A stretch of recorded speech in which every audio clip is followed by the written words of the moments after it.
ಒಂದು ಘಟನೆ ಆದದ್ರ ಬಗ್ಗೆ ನಾನು ನಿಮಗೆ ಹೇಳಬೇಕು. ನನ್ನ ಸ್ನೇಹಿತ ಚೆನ್ನೈನಲ್ಲಿದ್ದ.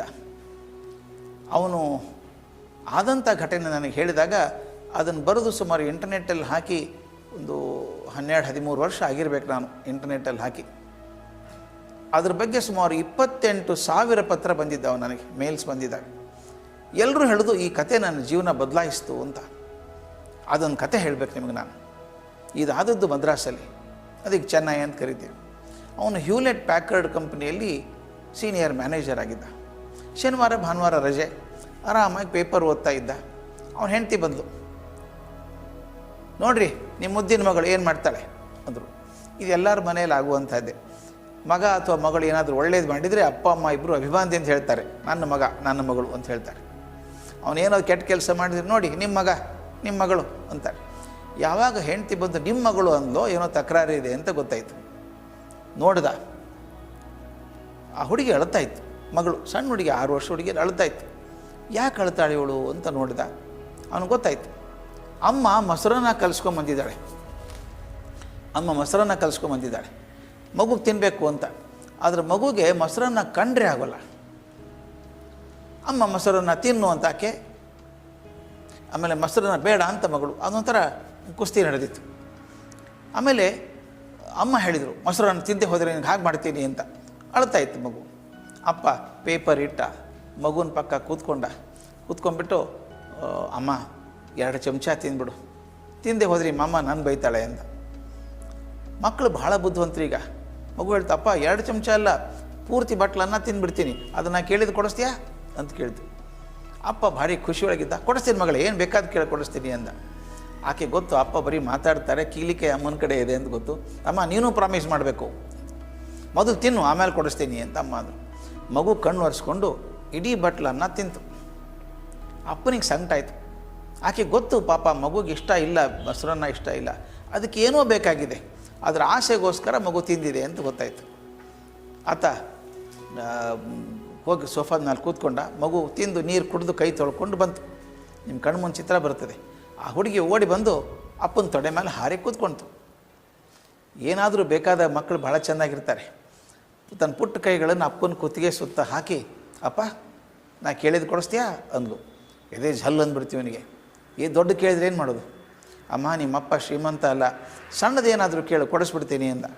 ಅಪ್ಪ ಇದು ಭಾಳ ಸಣ್ಣದಿದೆ, ಕಾಸ್ಟ್ಲಿ ಇಲ್ಲ ಅಂದು. ಹಂಗಾರೆ ಕೇಳು ಮಗಳೇ ಅಂದ. ಆ ಹುಡುಗಿ ಸ್ವಲ್ಪ ತುಂಬ ಎಚ್ಚರ ಆಯಿತು. ಎಲ್ಲರೂ ಸುತ್ತ ನನ್ನೇ ನೋಡ್ತಾ ಇದ್ದಾರೆ ಅಂತ. ಅಮ್ಮ, ಅಪ್ಪ, ಅಜ್ಜಿ 3 ಜನ ಇದ್ದರು. ಏನು ಕೇಳ್ತಾಳೆ ಇವಳು ಅಂತ ಹಿಂಗೆ ನೋಡ್ತಾ ಇದ್ರು. ಆ ಹುಡುಗಿ ಹೇಳಿದ್ಲು, ಅಪ್ಪ ನಾಳೆ ಭಾನುವಾರ ಅಲ್ವಾ? ಹೌದಮ್ಮ ನಾಳೆ ಭಾನುವಾರ, ಕೇಳು ಚಿಂತೆ ಮಾಡಬೇಡ. ಆಗ ಹುಡುಗಿ ಹೇಳ್ತದೆ, ಅಪ್ಪ ನಾಳೆ ನನ್ನ ಸಲೂನಿಗೆ ಕರ್ಕೊಂಡು ಹೋಗಿ ನನ್ನ ತಲೆ ಬೋಳಿಸ್ಕೊಂಬ.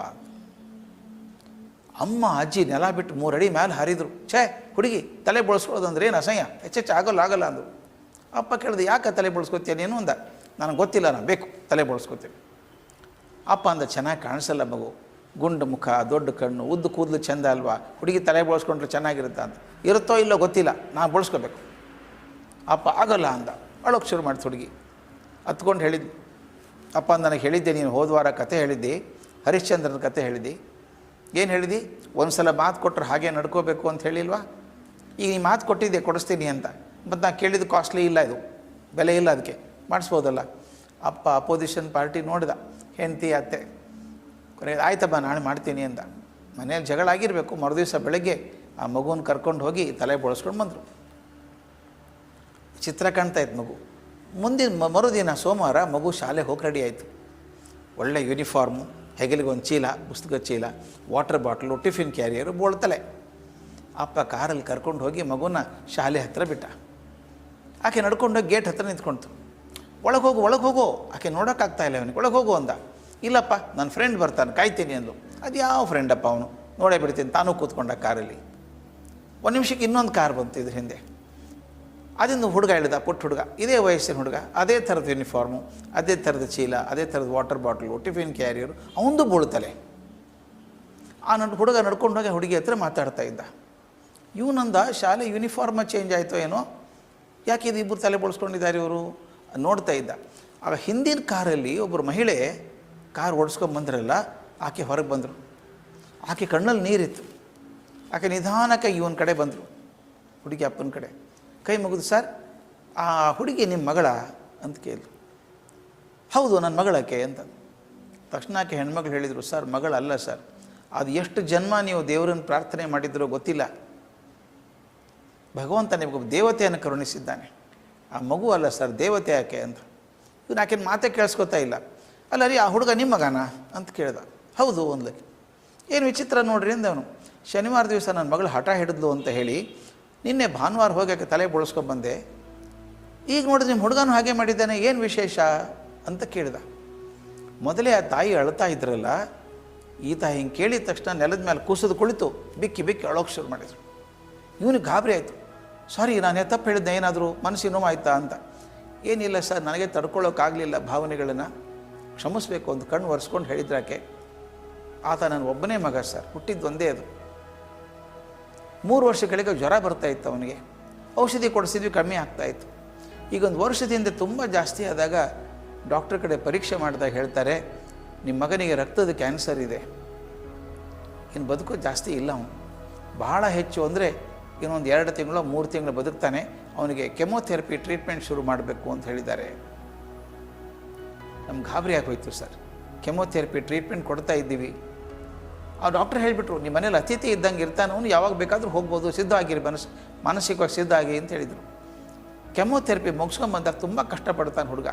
ನಿಮ್ಮ ಮಗಳಿದ್ದಾಳಲ್ಲ ದೇವತೆ ಅಂತ ಹೇಳಿದೆ, ಆಕೆ ನಮ್ಮ ಮನೆಗೆ ಬರ್ತಾಳೆ, ಹುಡುಗನ ಜೊತೆ ಕೂತ್ಕೋತಾಳೆ, ಶಾಲೆಗೆ ಬಾರೋ ಮನಸ್ಸಿಗೆ ಸಮಾಧಾನ ಆಗುತ್ತೆ ಅಂತಾಳೆ. ಅವನು ಬರ್ಕೊಳ್ಳೋಕ್ಕಾಗಲ್ಲ ನನಗೆ ಅಂತಾನೆ. ನಾ ಬರ್ಕೋತೀನಿ ಬಾರೋ ಅಂತಾಳೆ. ಮೊನ್ನೆ ಶುಕ್ರವಾರ ದಿವಸ ಅಂತಲೂ ಡಾಕ್ಟ್ರು ಕೂಡ ಆಸೆ ಬಿಟ್ಟಿದ್ರು.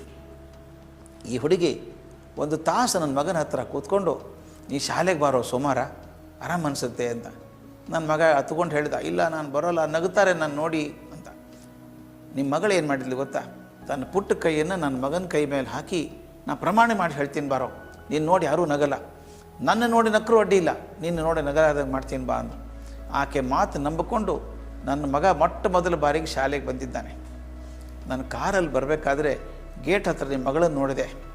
ಆಕೆ ಬೋಳ ತಲೆ ನೋಡಿದ ತಕ್ಷಣ ನನಗೆ ಅರ್ಥ ಆಯಿತು, ಇದು ನನ್ನ ಮಗನಿಗೋಸ್ಕರ ನಿಮ್ಮ ಮಗಳು ಮಾಡಿದಂಥ ತ್ಯಾಗ ಅಂತ ಗೊತ್ತಾಯಿತು. ಅಪ್ಪನಿಗೆ ಗಾಬರಿ ಆಗೋಯ್ತು. ಮುಖವನ್ನು ಕೈಯಲ್ಲಿ ಹಿಡಿದು ಬಿಕ್ಕಿ ಬಿಕ್ಕಿ, ಅತ್ತ ಅಮ್ಮ ಈ ಜನ್ಮದಲ್ಲೇನೋ ನನ್ನ ಮಗಳಾಗಿ ಹುಟ್ಟುಬಿಟ್ಟಿದ್ದೀಯಮ್ಮ, ನೀನು ಮುಂದಿನ ಜನ್ಮದಲ್ಲಿ ಮಗಳಾಗಿ ಹುಟ್ಟಬೇಡ, ತಾಯಿಯಾಗಿ ಹುಟ್ಟಿ ಮತ್ತೊಬ್ಬರನ್ನ ಅಕಾರಣವಾಗಿ ಪ್ರೀತಿ ಮಾಡೋದು ಹೇಗೆ ಅಂತ ಕಲಿಸ್ಕೊಡು ಅಂತ ಕೇಳಿದ್ದಂತೆ. ನಾವೆಲ್ಲರೂ ಹಾಗೆ ಇದ್ವಿ ಸ್ವಾಮಿ, ಸಣ್ಣವರಿದ್ದಾಗ ಎಲ್ಲ ಹಂಚ್ಕೊಂಡು ಬದುಕ್ತಾ ಇದ್ವಿ. ಒಂದು ದಿವಸ ಅಮ್ಮ ಹೇಳಿದರು, ನಿನ್ನ ಡಬ್ಬದಲ್ಲಿ ಸ್ವೀಟ್ ಹಾಕಿದ್ದು ಎಲ್ಲರೂ ಕೊಟ್ಟು ಬರಬೇಡ, ಬೇರೆ ಕೂತಿಂದು ಬಾ, ಬೇರೆ ಕೂತಿಂದು ಬಂದೆ. ನಿನ್ನ ಪುಸ್ತಕ ಅವನಿಗೆ ಕೊಡಬೇಡ, ಅವನಿಗೂ ಅಷ್ಟೇ ಮಾರ್ಕ್ಸ್ ಬರುತ್ತೆ. ನಿನ್ನ ಆಸ್ತಿ ತಮ್ಮನಿಗೆ ಹೇಳಬೇಡ, ಬೇಡ ಬೇಡ ಬೇಡ ಬೇಡ ಅಂತ ಒಂದು ಸಣ್ಣ ದ್ವೀಪ ಆದಂಗೆ ಆಗ್ಬಿಟ್ಟಿದ್ದೀನಿ ನಾನು. ಎಲ್ಲಿವರೆಗೂ ನಾನು ಒಬ್ಬನೇ ಆಗ್ತೀನೋ ಯಶಸ್ಸು ನನಗೆ ಕನಸಾಗ್ಬಿಡುತ್ತದೆ. ಎಲ್ಲಿ ಹಂಚಿಕೊಂಡು ಬದುಕ್ತೇನೋ ಆಗುತ್ತೆ. ಅಂದರೆ ಎಲ್ಲರೂ ಸನ್ಯಾಸಿಗಳಾಗಬೇಕು ಅಂತ ನಾನು ಹೇಳ್ತಾ ಇಲ್ಲ, ಚೆನ್ನಾಗಿ ಬದುಕಿ ಪ್ರಾಮಾಣಿಕವಾಗಿ ಗಳಿಸಿ. ಆದರೆ ಪಕ್ಕದಲ್ಲೇ ಕುಳಿತಂಥವರ ಕಣ್ಣಲ್ಲಿ ಒಂದು ಹನಿ ನೀರು ಬಂದಾಗ ವಸ್ತ್ರ ತೆಗೆದು ಒರೆಸುವಷ್ಟಾದರೂ ಮನುಷ್ಯತ್ವ ಬರದೇ ಹೋದರೆ ನನ್ನ ಜೀವನಕ್ಕೆ ಯಾವ ಅರ್ಥನೂ ಇಲ್ಲ. ಅದಕ್ಕೆ ಸಾಕ್ರೆಟಿಸ್ ಭಾಳ ಚಂದ ಹೇಳ್ತಾನೆ, ಯಶಸ್ಸಿನ ಜೀವನ ಯಾವುದು ಅನ್ನೋದು ಕಡೆ ಮಾತು ಹೇಳ್ತಾನೋ. ಯಾವುದು ಅಂದರೆ, ನೀವು ಸತ್ತಾಗ ಎಷ್ಟು ಜನ ಅಳುತ್ತಾರೋ ಅದರ ಮೇಲೆ ನಿಮ್ಮದು ಯಶಸ್ಸು ಗೊತ್ತಾಗ್ತದೆ ಅಂತ. ನೀವು ಸತ್ತಾಗ ಎಷ್ಟು ಜನ ಬಂದು ಅಳುತ್ತಾರೋ ಅದ್ರ ಮೇಲೆ ನಿಮ್ಮ ಯಶಸ್ಸು ಗೊತ್ತಾಗ್ತದೆ ಅಂತ. ಹೋದ ನಾವು ಒಳ್ಳೇದಾಯ್ತು ಬಿಡು ಅಂದರೆ ಅದು ಅಸಫಲ ಜೀವನ. ಆದರೆ ಇರಬೇಕಾಗಿತ್ತು 4 ವರ್ಷ ಅವನು ಒಳ್ಳೆ ಮನುಷ್ಯ ಅಂತ ಜನ ಅನ್ನೋದಾದರೆ ಅದು ಯಶಸ್ಸಿನ ಜೀವನ. ಸೊ ಯಶಸ್ಸು ಅನ್ನೋದು ನನ್ನ ಪರಿಶ್ರಮದಿಂದ, ನನ್ನ ಜೀವನೋತ್ಸಾಹದಿಂದ, ನನ್ನ ಸಾಮಾಜಿಕ ಕಳಕಳಿಯಿಂದ ಬರಬೇಕಾದದ್ದು. ಇವತ್ತು ಯಾರ್ಯಾರು ದೊಡ್ಡವರು ಅಂತ ನಾನು ಗಮನಿಸ್ತೀನೋ ಅವರಲ್ಲಿ 3 ಕೂಡ ಆ ಮುಪ್ಪುರಿಗೊಂಡು ಕೂಡಿದ್ದರಿಂದ ಅವರ ಯಶಸ್ವಿ ಜೀವನ ಆಯಿತು.